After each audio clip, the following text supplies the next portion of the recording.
এটা খুবই কষ্টদায়ক শহীদ পরিবারদের সাথে দাঁড়িয়ে কথা বলা।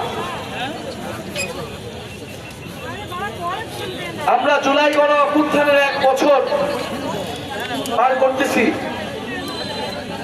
কিন্তু এই জুলাই গণ অভ্যুত্থানের 1 বছর পূর্তিতে আজকে যখন আমরা খুলনায়, তখন ঢাকায় একটা বিভৎস ঘটনা ঘটে গিয়েছে। চোখে দেখার মতো না এই ঘটনা। শৈশবে আমরা লগি বৈঠার তাণ্ডব দেখেছিলাম, যে বিভৎস ঘটনা, রাজনৈতিক সহিংসতা আমরা দেখেছিলাম। এই পুনরাবৃত্তি একটা গণ অভ্যুত্থানের পর আমাদেরকে দেখতে হচ্ছে। এটা আমাদের জন্য দুঃখের, এটা আমাদের জন্য কষ্টের। প্রিয় খুলনাবাসী, আমি প্রথমে আপনাদের কাছে ক্ষমা চেয়ে নিচ্ছি যে আপনাদের কাছে আসতে আমাদের 11 মাস সময় লেগে গিয়েছে। আপনারা যে বাঘের গর্জন আমাদেরকে শোনাচ্ছেন, গণ অভ্যুত্থানের মধ্যে যে প্রতিরোধ আপনারা তৈরি করেছিলেন, আমরা আপনাদেরকে সেই সশস্ত্র সালাম এবং শ্রদ্ধা জানাচ্ছি। প্রিয় খুলনাবাসী, জাতীয় নাগরিক পার্টি এবং অভ্যুত্থানের নেতৃবৃন্দ আপনাদেরকে সবকিছুই বলেছেন।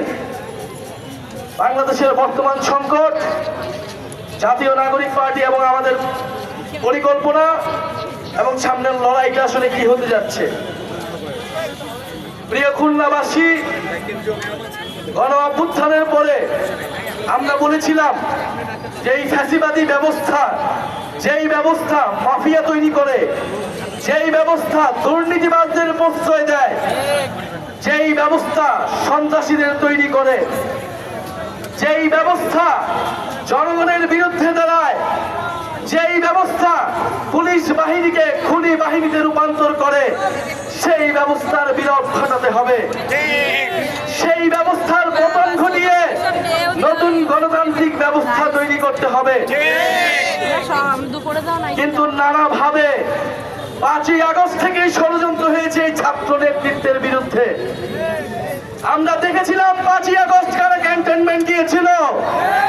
অভ্যুত্থানের নেতৃবৃন্দদের বাদ দিয়ে সরকার গঠনের পরিকল্পনা করেছিল। এই ছাত্র নেতৃত্ব অনেক চেষ্টা করেছে এই সরকারকে এই সময়ের রাজনীতিকে গণ অভ্যুত্থানের দিকে আনতে, কিন্তু নানা পক্ষ যারা ফ্যাসিবাদ বিরোধী আন্দোলনে আমাদের সাথে থাকলেও নতুন বন্দোবস্ত প্রতিষ্ঠার আন্দোলনে আমাদের সাথে নাই।